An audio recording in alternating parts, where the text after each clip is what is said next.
And welcome to another RSR. Tonight, I am recapping the round of 16 and predicting the quarterfinals of the 2022 FIFA World Cup. I'll tell you what I thought in a very quick way about each round of 16 matchup, if I got my prediction right, how many predictions I got right, and then I will predict the 4 quarterfinal matchups, tell you what my predicted semifinals are, and get this one going and get this show on the road. So we will start with the first round of 16 match. Netherlands 3, United States 1. I got this one wrong. I had the United States winning. But the U.S. 3 bad defensive miscues led to a loss for the United States, the Stars and Stripes. Greg Berhalter out-coached by Louis van Gaal. Easily out-coached, easily blown out the water. This match didn't really look very good for the U.S. Early on, they were hot. Pulisic almost scored early, honestly twice. Could have been great, but he didn't. They did get a goal later on in the match, almost turned the game back on. They could have got a second and went deeper, but they did not. So in the end, the U.S. fall to the Netherlands. I'm not completely shocked that happened. I knew it could go either way. I thought there'd be an upset here, but the Netherlands didn't look like they had the flu. They didn't look like they had the flu in this game at all. There was rumors about a flu bug. Not at all. Got this one wrong. 0-1 so far in the round of 16 predictions. Next up, Argentina 2, Australia 1. Argentina dominated besides the last 10 minutes after they let in that own goal off of Enzo Fernandez. With that being said, Argentina dominated the first 80 minutes of this game. They could have easily won by more.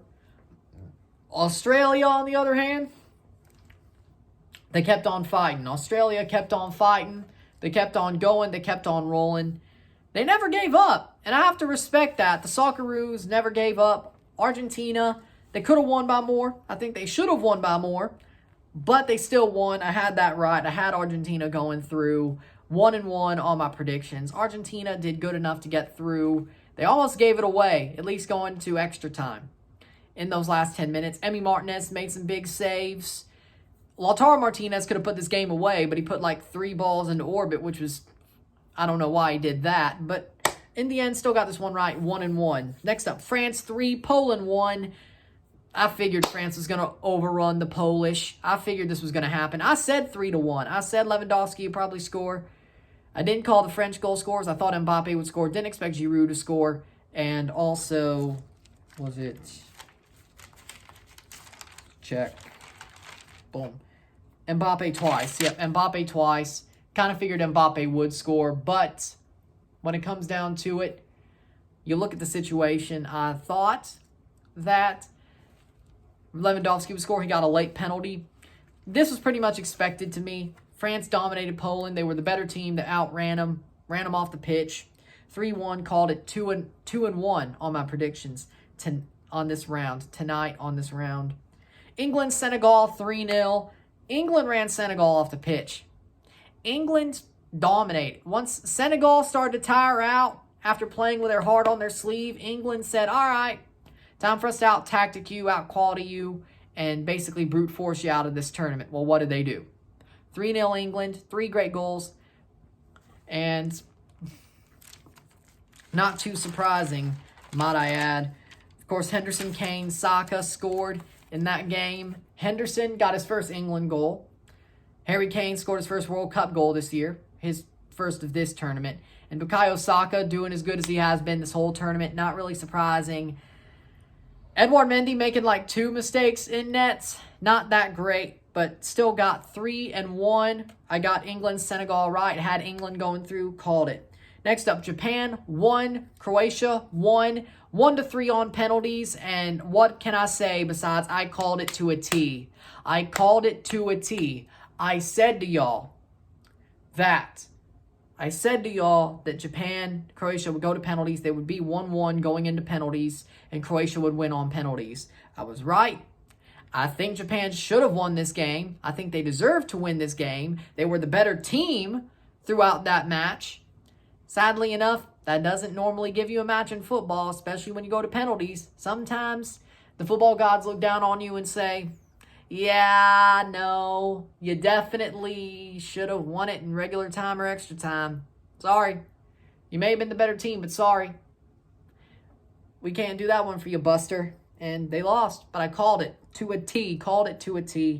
That means I'm 4-1 on my predictions. Then we got Brazil 4, South Korea 1. Brazil just ran riot. South Korea did have a banger of a goal, but Brazil ran riot. So much so that basically they spent the second half resting their best players for the quarterfinals. They knew they were through. They didn't need to worry about this game. They beat South Korea so thoroughly, they didn't even care about the second half. They brought on a third-string keeper as a swan song for the last 10 minutes after Alisson allowed that banger. Yeah, they didn't care. Tite was dancing on the touchline with Richarlison. Yeah, no, they knew they had this. It was no problem. I had that right. That's 5-1. Then, I missed another game. Morocco, not missed, but wrong prediction. Morocco 0, Spain 0, 3-0 on penalties for Morocco. I had Spain going through 3-2, goal fest. It was not the goal fest I expected it to be. It was more of a chess match. Morocco's like, hey, if you're going to look for the perfect pass to score a goal and you're not doing it, we're just going to let you pass the ball and then defend when we need to defend. And that's what they did. They said, hey, we'll go to penalties. We'll show you. And what'd they do? They showed them.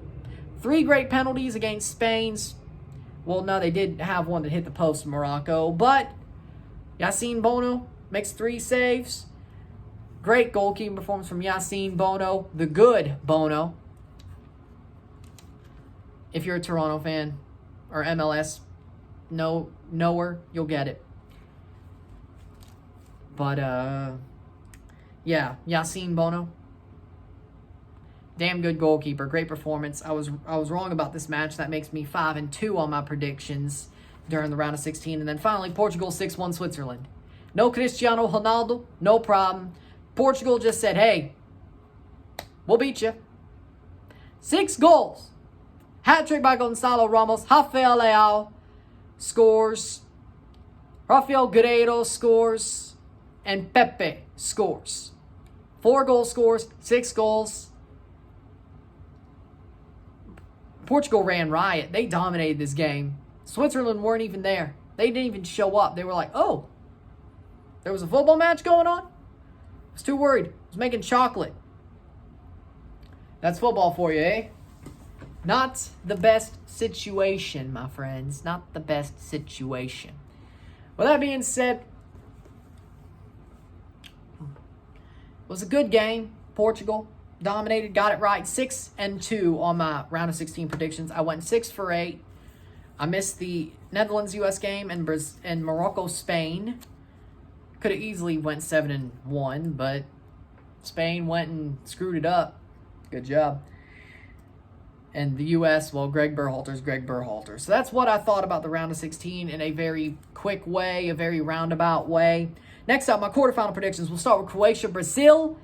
The thing about this game is that I think Croatia's midfield could easily get overran very quickly, very fast. Yes, they have Brozovic, Modric, and Kovacic. Not complaining about them, but that's 3 men versus 6.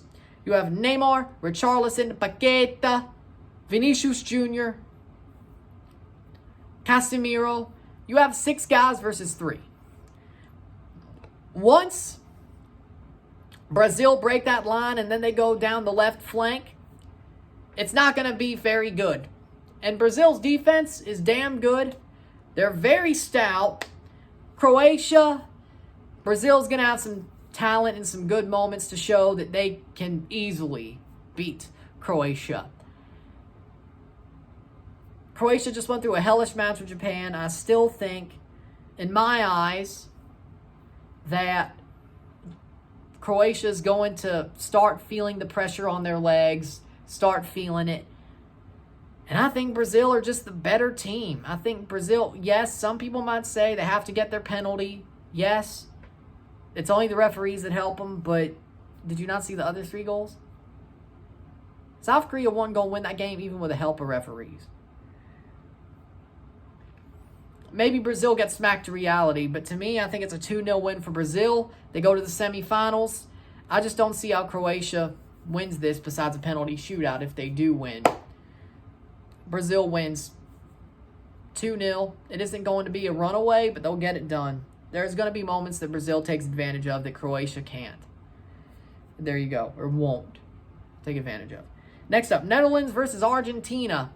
I think this is a game that Argentina will win. I think Lionel Scaloni and Louis van Gaal facing each other as a manager tactically is a lot closer than Berhalter and Louis van Gaal. Now, this is no disrespect to Louis van Gaal.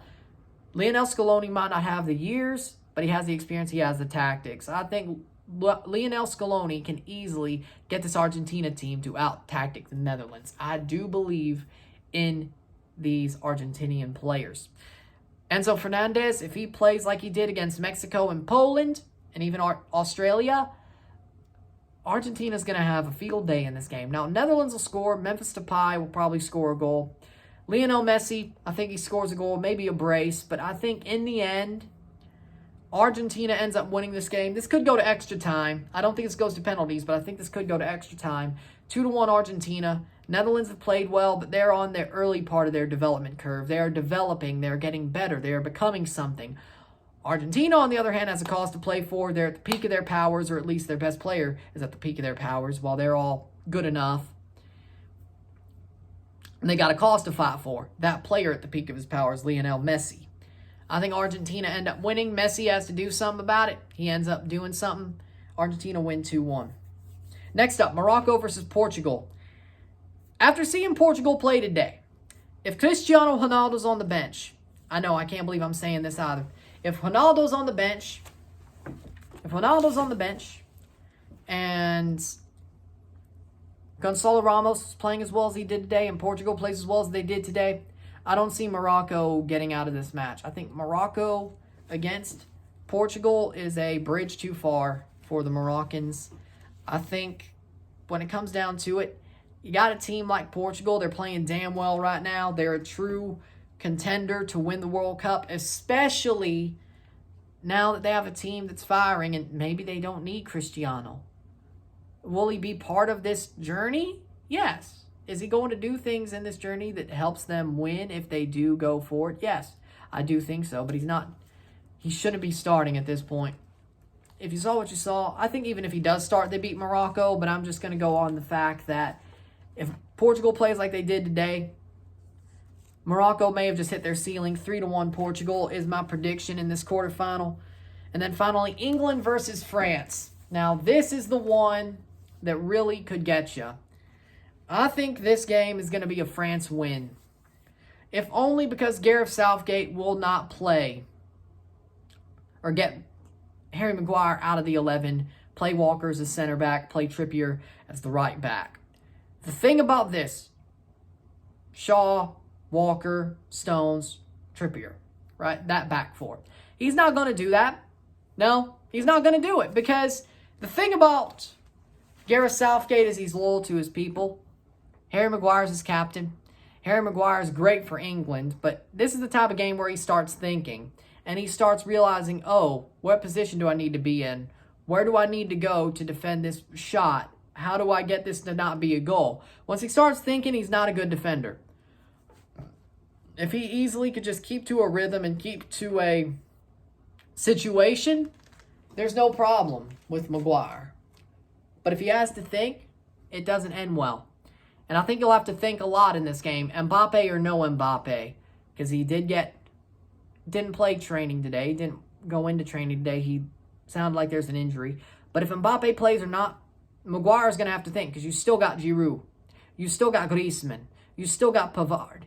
You still got Rabiot. You still got Chouameni. You still got an amazing group of players. You still got Dembele. You still got a lot of amazing players on that French team that is still going to be a problem for England.